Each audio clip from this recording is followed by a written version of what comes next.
Hey guys, long time no see. Eventually I am going to make a video kind of explaining where I've been and what's been going on. That is not this video because I don't have the spoons, but I do recognize that it's been like a month or more since I've made a solo video, and I could have made this video like a month ago. It's just not been happening.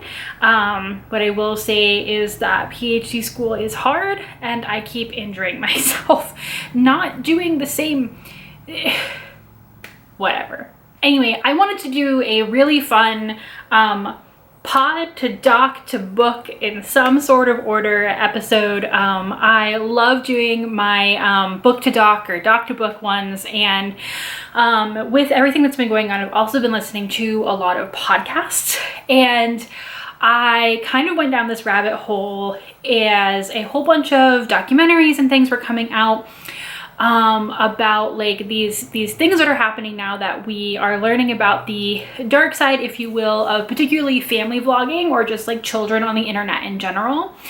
And so there have been a bunch of different docs that have been released on Max has a couple, or HBO Max, whatever we're calling it now, like an update on our family, or there's a couple on kid influencers. But I went down a pretty deep rabbit hole on the Franke family. So this was a YouTube channel that used to exist called 8 Passengers. That was of a very large family within the Mormon religion. And they were very, very popular, and then it all kind of went to heck. And I had not watched any of those videos. I don't really like watching family blogging generally.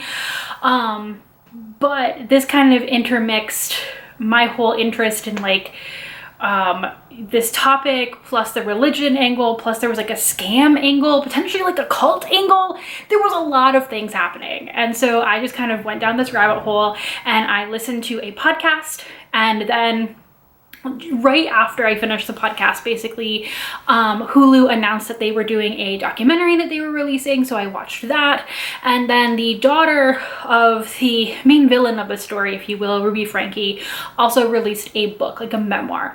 And then I listened to that as well. We are going to be talking about a story that includes quite a lot of child abuse. So if that is a topic that you do not want to listen to anything about, this is probably not the video for you. However, as always, the point of these videos in particular is to consider how this same or similar story is told across these different types of media. And so while I will give you guys the general overview of the story, I don't plan on going into a whole bunch of detail, but again, there will be references. There must be references to the true horrors of the story, which does involve the physical abuse of young children. So as I stated at the top, the Franke family was they got in pretty much at one of the kind of ground floor, if you will, type of family vlogging on YouTube. And they had a channel called 8 Passengers because they were an 8-person family. There was the dad, Kevin, the mom, Ruby. They had two of their oldest children were Chad and Sherry. This will be important later. Chad and Sherry both also speak in the documentary, and they are very specific in not using the names of any of their younger siblings, and so I will do the same. I will only be mentioning those 4 by name. 8 Passengers was an incredibly successful channel. It was raking in like literally millions of dollars for the family, but there were some videos that started to get released that kind of alluded to more of the child abuse that was going on in the home, including specifically one video where it was revealed that Chad had been had his bedroom taken away, and he had been sleeping basically in a beanbag chair for like a month or two, and this was kind of the catalyst that made the internet say like, what? And then they went back into some old videos, found some stuff, and essentially the Franke family was canceled. At that time, Ruby was transitioning into doing more like life coaching with her friend Jody, and this is where the cult really starts to come in, because absolutely wild shenanigans occur Once Ruby really starts working for Jody, she is told by Jody to separate from her husband. She basically separates herself from the older children in her family, and she and the two youngest children end up moving in with Jody, and they eventually escape this home. There's a younger girl and a younger boy living with Jody and Ruby, and the younger boy escapes the home and goes to a neighbor. The neighbor realizes that he has been duct taped and tied up, calls the police, and then the entire child abuse scandal unfolds. I am trying to hit just like the major points of this story in case you don't know it, so that you will understand what I'm talking about as I go through this stuff. But this is a really, really deep story with so many layers, way more than I realized when I started. Like, I just knew that they were like a YouTube channel and they had gotten canceled, and there was like something about it, and I was just like, what is the rest of this story? So it's very complicated. That's like the briefest, most general overview, and now we're just gonna get into it. So I listened to the podcast first, and I'm basically gonna walk you through these in the way that I consumed them, because that is gonna make a difference to how I perceived them, right? And so I started with the podcast, and it is called The Rise and Fall of Ruby Franke. This was produced by Law and Crime from Wondery. I do have a Wondery subscription, but I think you can also listen to it on Spotify and in some other places. It is not a Wondery exclusive if you would like to go and listen to that elsewhere. The Law and Crime production was actually making its episodes before, I believe, Jody and Ruby were arrested. They were aware of some of the other stories that had been happening. There was basically, it was kind of out there in the world, this child abuse thing, but nothing had really been proven. And so this is something that is very close to the date of that arrest that was made. So it's using a lot of information that is very contemporary. And so when it is going through the story, it is very, I don't want to say like stoic, right? That's maybe wrong. It makes it sound like dry or something, but in the sense that it is telling you about the Franke family, about the story, about what happened, getting into everything with Jody and the family, and kind of like the progression of the descent from this like cute family that started a family vlog, into their height of fame, and then like the descent that is far much of a like deeper descent than anyone really realizes, and even potentially they realized at the time. Because the podcast takes place so close to the arrest and then trial of Ruby and Jody, it is a little bit too close to some information, if that makes sense. So for example, there are a lot of questions about what Ruby's husband Kevin knew and when he knew it, and at the time during the podcast they were not able to answer these questions because he had not like come out and spoken about it. And so I really, really appreciated the care and the depth of the podcast. Absolutely worth a listen to. But one of the reasons I ended up going down this rabbit hole is because when the podcast ended, I still had a lot of questions. I had a lot of questions about like what had happened within the family. Like I said, at a certain point, Jody basically tells Ruby to separate from Kevin, and Kevin is told that in order to rejoin his family, he has to better himself along the lines of this like life coaching cult thing that Jody has. And so he believes that the only way to like reclaim his family, his wife and his children, is to not speak to them. And so, you know, when he is eventually called to the police station because his children have been found having been abused, he has no idea what's going on. And I was just like, what? What do the other children in the family know? What was happening with them? Again, the podcast is very detailed and will tell you the full story up until the point when they just stopped production, right? So it's probably the only, I would say, fair and balanced. And we'll talk about why I don't think the documentary is fair and balanced, because the people who made it were not like invested in either like personally in the story or invested in personally getting members of the Franke family to participate as the documentary does. And we'll talk about that next. So the Hulu documentary is called Devil in the Family, The Fall of Ruby Franke. And again, I watched this on Hulu. I do believe that it is a Hulu exclusive. So in case that title did not suggest it, this is going to be a full-throated Ruby is the villain. She is the devil in the family. She wrecked this family, like all that type of stuff. And again, this is not necessarily as balanced as the podcast because members of the Franke family are involved in the documentary. So you hear from Kevin, you hear from Sherry, and you hear from Chad. And this documentary definitely answered a lot of questions that I had at the end of the podcast because you are able to hear directly from them what they knew, when they knew it, that type of a thing. The Franke family also, when they agreed to participate in this documentary, also shared with the documentary team a lot of outtakes or unaired video. The 8chat Passengers channel has been deleted, so it's also not super easy to access some of that video anymore. And they gave everything to the production team. So you get to see, for example, the things that were talked about, like in the podcast, is like the outtakes where Ruby would bully the children into making these videos, and then, you know, the camera would come on and everybody would be all smiles, and then it would get turned off and she would be yelling or throwing things or that type of stuff, and you get to see that through the outtakes. As a visual medium, the documentary also has access to a lot of other things. For example, the doorbell camera from the neighbor's house upon which the youngest Franke boy knocked to get assistance from the police for him and his little sister.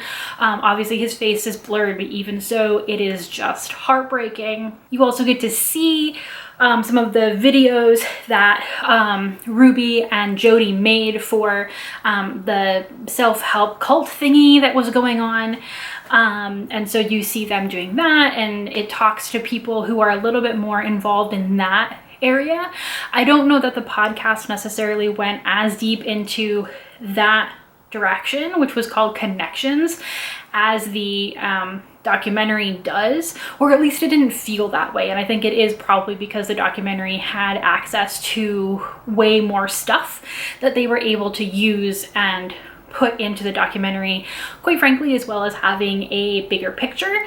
So for example, they were able to talk to other Connections members who were able to explain it a little bit more in a way that the podcast did not. That being said, because of the involvement of the Franke family in the Hulu documentary, you are left to have to take them at their word, right? There are definitely some things that particularly Kevin says in the documentary that just made me go, really? Like, it just seems kind of weird to me that you like didn't know any of this was going on, or like didn't participate in this, right? Because one of the things about Ruby that we know is that there was a history long before she met Jody of being a very stern, very strict parent, which certainly got worse when she met Jody, but like this was not new behavior for her. And so for some of the things that Kevin says just really gave me pause about like, is he just like really telling the whole truth here? Is this the truth as he's like had to make himself believe it is to, you know, try to handle the trauma of this situation? Not really sure. But again, because of that, I don't think, unlike the podcast, which is willing to, you know, say some more unflattering things about more of the members of the Franke family, is the documentary doesn't really do that because they are involved in the production. And so it's one of those things where you get this unprecedented access because they were there, but it also keeps the camera from going certain places that maybe they didn't want it to go, as a reflection of themselves. Whereas the documentary, like I said, it's called Devil in the Family. So it's very clearly centered on Ruby and Jody as like these devils in the family. I think the family really comes out to the side that, in the documentary at least, Jody is more the devil who kind of like turned Ruby, which is not really the view held up by Sherry in her memoir, which is why I'm like hedging that Jody is really the named devil. Should have been devils in the family, I think, probably. Put an S on that. So Sherry's book was technically released before the documentary, but again, because I read or listened to the book after I watched the documentary, I'm going to talk about it last, specifically in a very different kind of take on the documentary. So Sherry's book is called The House of My Mother, A Daughter's Quest for Freedom. Now, this is obviously a personal memoir, right? And so we get into things about Sherry that you never hear about in the podcast or in the documentary. And some of it is definitely like really shocking and terrible, but also like not necessarily as related to the Franke family story. One of the things that's interesting about Sherry having written the book is that if you listen to the podcast and watch the documentary, they focus a lot on the Franke family's treatment of the eldest son, Chad, because he is acting out. He is the one who is revealed that he's had his bedroom taken away. That kind of starts this whole slide. Prior to this, he is also sent away to like a desert camp, and it just basically strikes me as Holes, the movie Holes, or the book Holes, essentially, where he is being treated as a troubled teen, and so he is sent into the desert to make himself, and he is basically just like completely mistreated at this desert camp, and is like threatened to have to go back if he doesn't shape up. And it is also his needs of a therapist that eventually originally lead the family to Jody, because Jody is originally like brought into the family mix to be Chad's therapist. So there's a through line there, I think, both in the podcast a little bit and certainly in the documentary, of really focalizing on Chad as kind of like a through line story throughout it. Sherry's memoir obviously is all about Sherry, and it's interesting to see the ways in which Sherry was also acting out as her mom or dad would consider them, you know, trying to have a normal relationship with friends, go to a more normal school, you know, pushing back against the YouTube channel in very similar but yet different ways from Chad. I'm not about to do like a gender analysis on this, but I do think that that's really interesting that she also seeks therapy. Like, you know, she's also doing all this stuff, but like she's not treated in the same way that Chad is. The documentary, for example, really focuses on the fact that Chad and Kevin are like removed from the house. It's more like Sherry just kind of like goes to college and like is never really like brought back after that, whereas Sherry's memoir makes it very clear that she was trying so hard to have a relationship with her mom for the benefit of her siblings. And indeed, she does talk very candidly about like kind of buying into Jody's system for a little bit and how that made her a terrible person.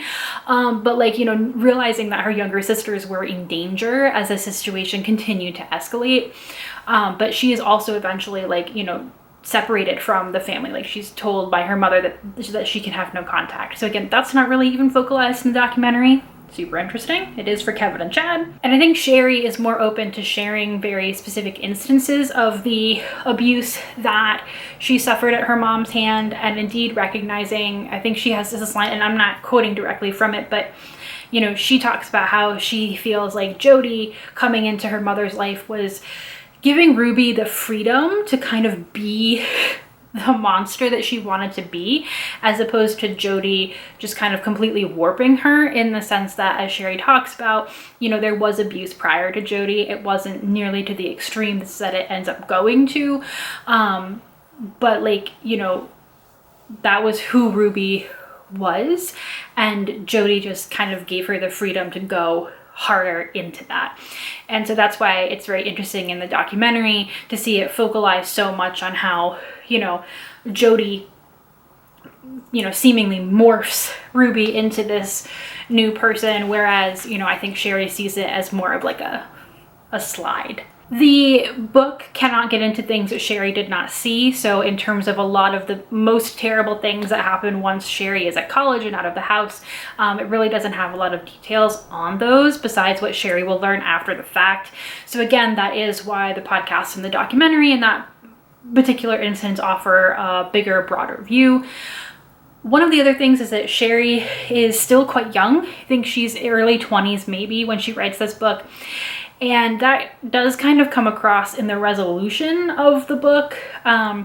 Really just not kind of delving into how her religion both like kind of enabled her mom. Jody was clearly weaponizing certain aspects of the Mormon faith, and also how the church totally abandoned Sherry when she is being abused by an older man who is respected in the church. At the end, Sherry just really doesn't really engage with that. Basically her entire, even though she's completely mistreated by her temple, particularly when she tells them that she is being sexually abused and emotionally manipulated by this older man, you know, she's basically kicked out of her temple and has to go somewhere else.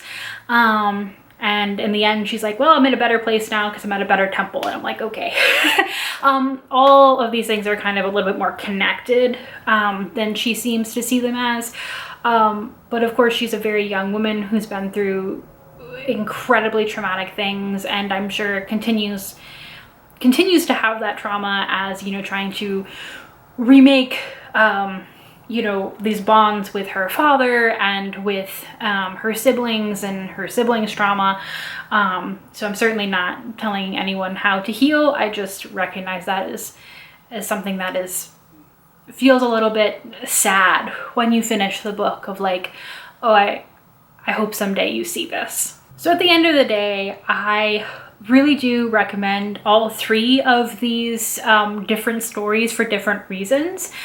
I think that if you want to get like the best whole view of the situation, probably still is the documentary, even though the Franke family was involved in the production, just because like it does have more video evidence, and it does include the voices of the family in a way that feels like it's still very like open-ended questions by the end of the podcast.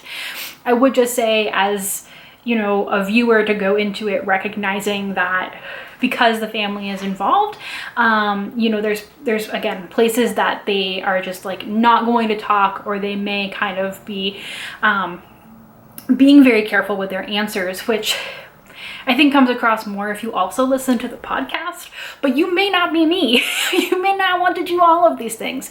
And that is understandable, because when I get into something, I just dive right off the cliff and I just consume everything possible about any of these things. If you have other recommendations for me in terms of documentaries or podcasts specifically, because I'm not reading right now. That's kind of where I've been. I'm just not reading. There's a lot of things going on, and sitting down and staring at pages, electronic or otherwise, not really working for me. And I've been doing so many things that I've been listening to a lot of podcasts in the background, but focusing on a story, not something that I've been doing. I actually, like I said, could have made this video a month or more ago, and I just didn't have the spoons. So, as always, I will take recommendations, but again, I'm looking more for podcasts or documentaries, because someday I'll read again, guys, but it's not the month of May. I feel very rusty making videos and talking to this camera because I haven't done it in so long, so if you are still here, thank you very much for watching this entire thing. I will be back, I don't know when, but hopefully, eventually, because the thing that is going on in my life has an end date, and after that, and I nap for 40 years, I should be hopefully ready to read again, but we'll see. I will hopefully see you then. Bye, guys.